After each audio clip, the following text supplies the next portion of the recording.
Boa noite, irmãos. Vamos estudar hoje um pouquinho mais da Palavra de Deus.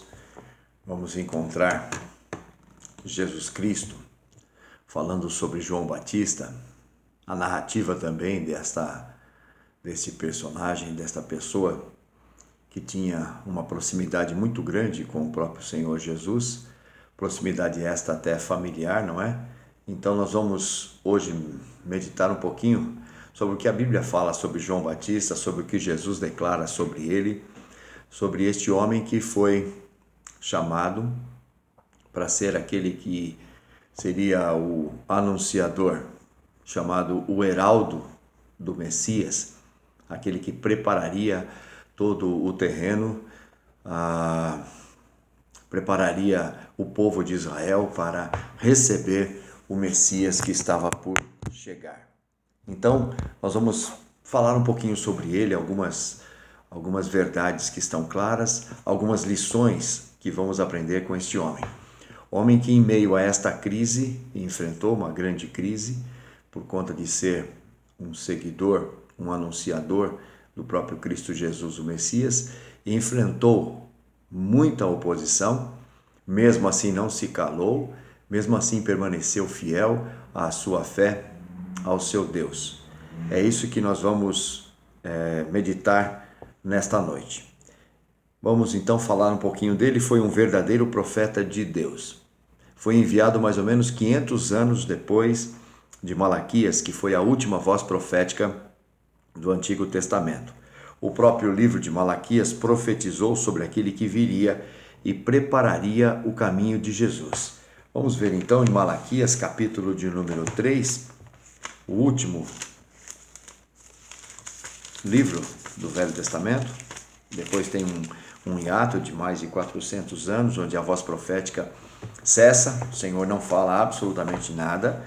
E então nós temos aqui no capítulo 3 de Malaquias, versículo de número 1: Eis que eu envio o meu mensageiro, que preparará o caminho diante de mim. De repente, virá ao seu templo o Senhor, a quem vós buscais, o anjo da aliança, a quem vós desejais. Eis que ele vem, diz o Senhor dos exércitos. Então Malaquias está se referindo já ao profeta João Batista, que ele viria no poder e no espírito que tinha Elias com toda sabedoria. Veja, capítulo 4, versículos 5 e 6. Eis que eu vos enviarei o profeta Elias, antes que venha o grande e terrível dia do Senhor. Ele converterá o coração dos pais aos filhos e o coração dos filhos a seus pais, para que eu não venha e fira a terra com maldição.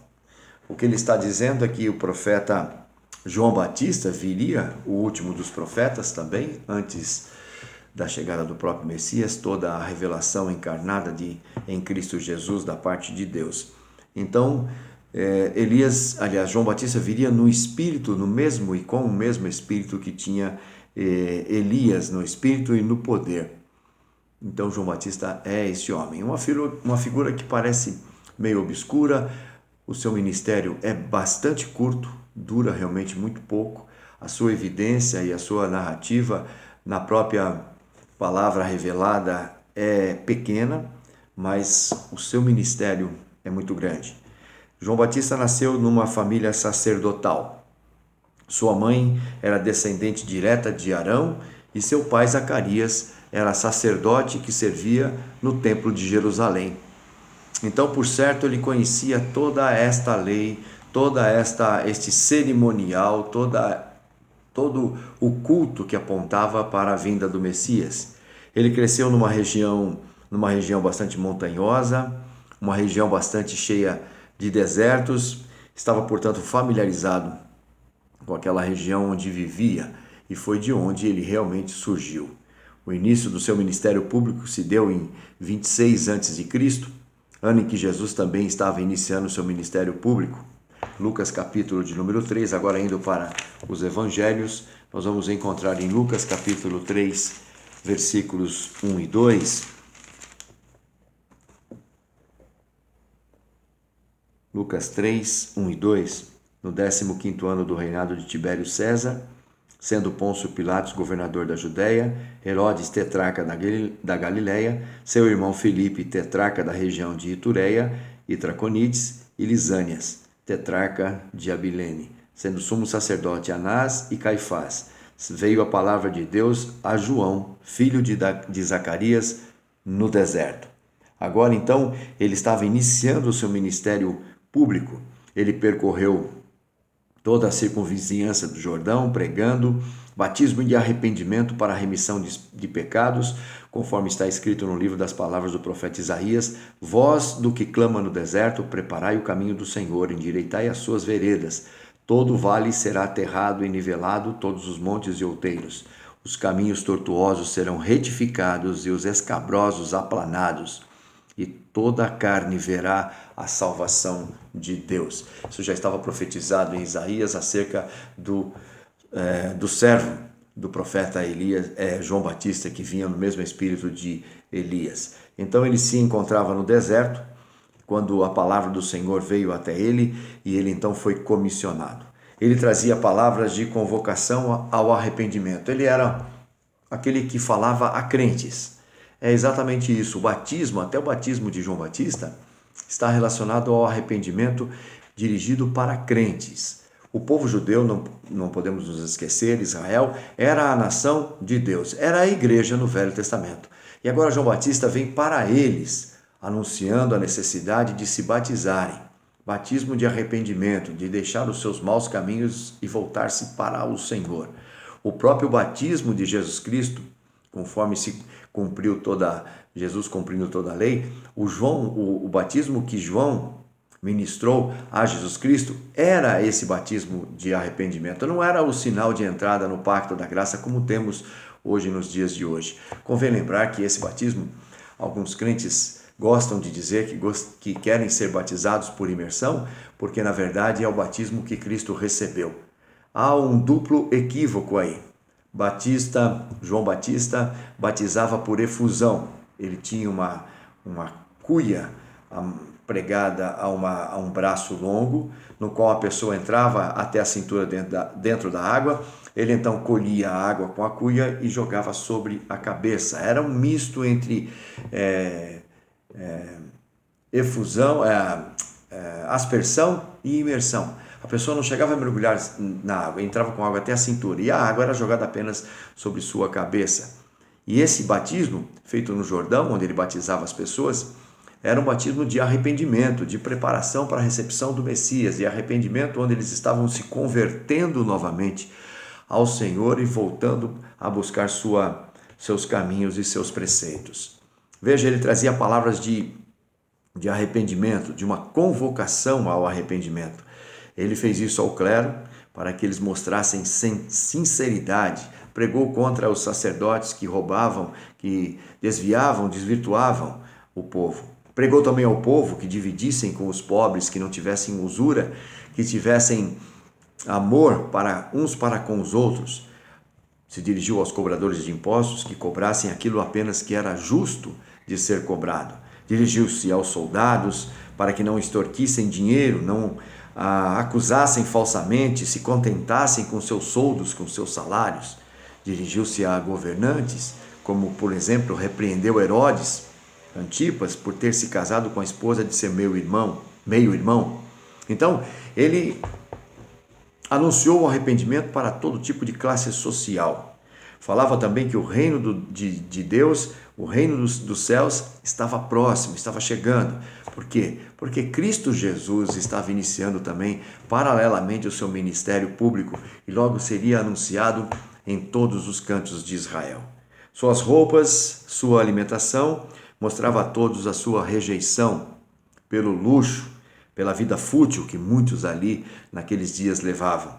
Ele era a própria figura de um protesto contra a situação em que todos se encontravam. Mateus capítulo de número 3, versículo de número 4. Vamos ver lá. Vamos do versículo de número 1. Naqueles dias, Mateus 3, versículo 1. Naqueles dias apareceu João Batista pregando no deserto da Judéia e dizia: arrependei-vos, porque está próximo o reino dos céus. Porque esse é o referido por intermédio do profeta Isaías: voz do que clama no deserto, preparai o caminho do Senhor, endireitai as suas veredas. Usava João vestes de pelos de camelo e um cinto de couro. A sua alimentação eram gafanhotos e mel silvestre. Então saíam a ter com ele, toda a Judéia e toda a circunvizinhança do Jordão, e eram por ele batizados no Rio Jordão, confessando os seus pecados. Então é exatamente isso que estava acontecendo. Todos aqueles que se arrependiam, João Batista então os batizava.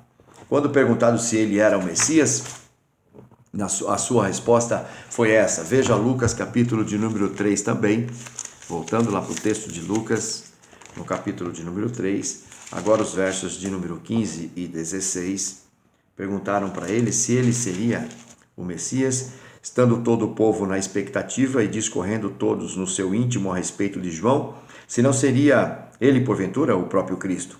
Disse João a todos: eu, na verdade, vos batizo com água, mas vem o que é mais poderoso do que eu, do qual não sou digno de desatar-lhe as correias das sandálias.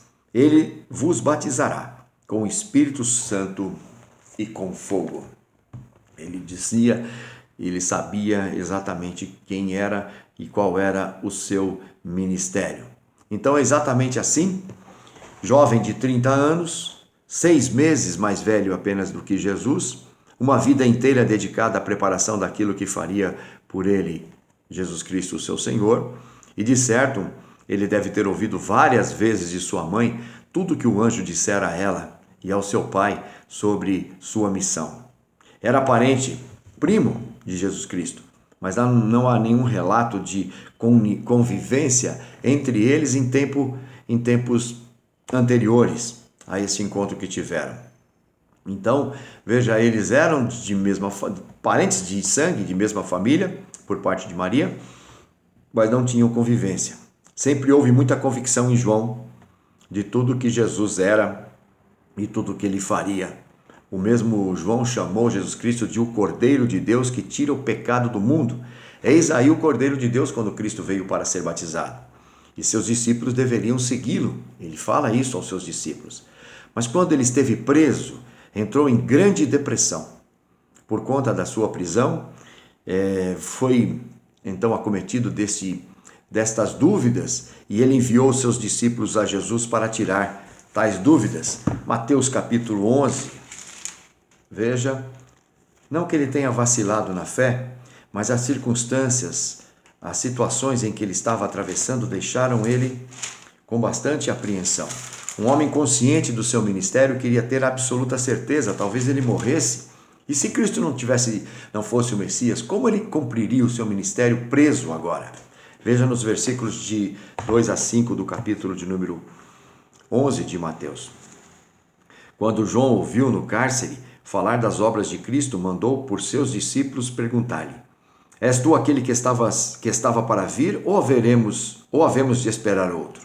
Jesus respondendo disse-lhes: ide e anunciai a João o que estáis ouvindo e vendo. Os cegos veem, os coxos andam, os leprosos são purificados, os surdos ouvem, os mortos são ressuscitados, e aos pobres está sendo pregado o evangelho. Bem-aventurado é aquele que não achar em mim motivo de tropeço. Veja então, Jesus mandou este recado, mandou esta mensagem.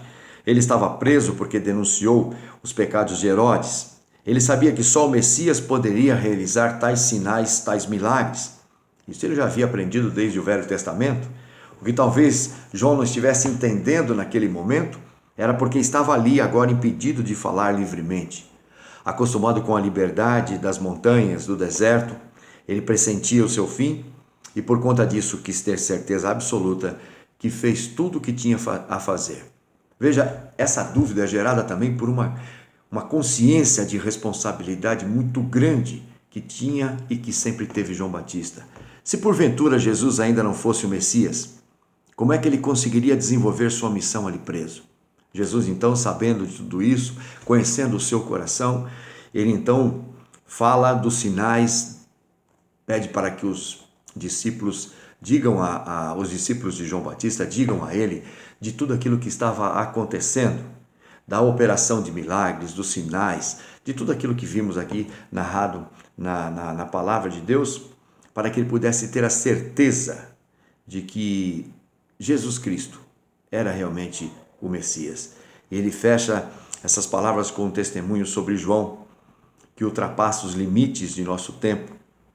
Jesus então vai falar e vai conferir uma dignidade que João Batista mereceu por receber uma vida inteira, por ter uma vida inteira de abnegação e dedicação e de preparação para ser o anunciador. Mateus capítulo 11, versículos de 7 a 15, partindo eles, passou Jesus a dizer ao povo a respeito de João o que saístes a ver no deserto? Um caniço agitado pelo vento? Sim, que saístes a ver? Um homem vestido de roupas finas? Ou os que vestem roupas finas assistem nos palácios? Ora, os que vestem roupas finas assistem nos palácios reais. Para que saístes? Para ver um profeta? Sim, eu vos digo, e muito mais do que profeta. Este é um de quem está escrito: eis aí envio diante da tua face o meu mensageiro, o qual preparará o teu caminho diante de ti. Em verdade vos digo, entre os nascidos de mulher, ninguém apareceu maior do que João Batista, mas o menor do reino dos céus é maior do que ele. Desde os dias de João Batista até agora, o reino dos céus é tomado por esforço, e os que se esforçam se apoderam dele, porque todos os profetas e a lei profetizaram até João. E se o quereis reconhecer, ele mesmo é Elias que estava para vir. Quem tem ouvidos para ouvir, ouça. Mas a quem hei de comparar nessa geração? É semelhante a meninos que, sentados nas praças, gritam aos companheiros: não vos tocamos flauta não vos tocamos flautas e não dançaste? Entoamos lamentações e não pranteaste? Pois veio João, que não comia nem bebia, e diziam: tem demônio. Veio o filho do homem que come e bebe, e dizem: eis aí um glutão e bebedor de vinho, amigo de publicanos pecadores. Mas a sabedoria é justificada por suas obras. O que Jesus Cristo disse acerca de João, nesse testemunho, é de que dos profetas, de todos os profetas, dos quais ele foi o último, depois de Malaquias, ele foi o último dos profetas, ele é o maior de todos porque ele pôde contemplar a concretização de tudo aquilo que havia sido profetizado. O cumprimento de absolutamente todas as coisas, por isso ele era o maior. Mas ele também disse que o menor, como nós hoje no reino dos céus, que tem esse privilégio de participar e conhecer tudo o que já está acontecendo, que somos hoje a habitação do Espírito Santo, somos maiores que João Batista. Concluindo, irmãos, há algumas aplicações. O ministério profético de João Batista durou apenas meio ano até acabar sendo preso e morto. Aquele ministério que eu digo público, não de preparação toda, mas ele cumpriu tudo que Deus havia planejado para ele e do próprio Senhor Jesus Cristo recebeu esse bom testemunho. Toda a sua vida demonstrou que o Senhor tem um plano real e eficaz para os seus filhos, no qual eles têm um papel e desempenho ativo. Eu e você, cada um de nós, temos designado este papel para podermos representar e desempenhar. Tal como João, precisamos entender, precisamos mais nos comprometer com isto, tendo os olhos fixos em Cristo Jesus sempre. E mesmo que as coisas aconteçam e a gente não possa entendê-las, é preciso confiar naquilo que Deus quer fazer através de cada um de nós. Mesmo João, quando esteve preso lá, se perguntou se aquilo era verdade, se estava realmente no caminho certo. É preciso isso, até dúvidas podem ocorrerem, mas a certeza precisa ser colocada em Cristo Jesus, que há de nos aclarar os caminhos, os sentidos e continuarmos firmes em tempos de crise. Que João Batista seja este exemplo, que a graça que enriquece cada um de nossos corações, que nos preserva, que nos mantém até o fim, seja tudo isto objeto de nossa meditação para que possamos nos tornar cada vez mais responsáveis. Que Deus nos abençoe. Vamos orar. Senhor Deus e Pai, tem misericórdia de nossas vidas e não que queiramos ser como João Batista, mas com toda certeza o Senhor também tem um propósito na vida de cada um dos teus servos. Talvez não tenhamos a projeção, a evidência, tal importância no papel de João, que foi o maior de todos os profetas. Mas, com certeza, o nosso papel também tem a sua importância, o nosso desempenho de nossas atividades sobre a terra também tem esta importância. Que nós possamos fazer com o mesmo empenho que João Batista cumpriu cada uma das partes de seu ministério. Tenha misericórdia de nós, nos ajude para que possamos anunciar cada vez mais com nossas vidas a glória de Cristo. É isso que precisamos, é disso que carecemos, é isto que pedimos, em nome de Jesus. Amém.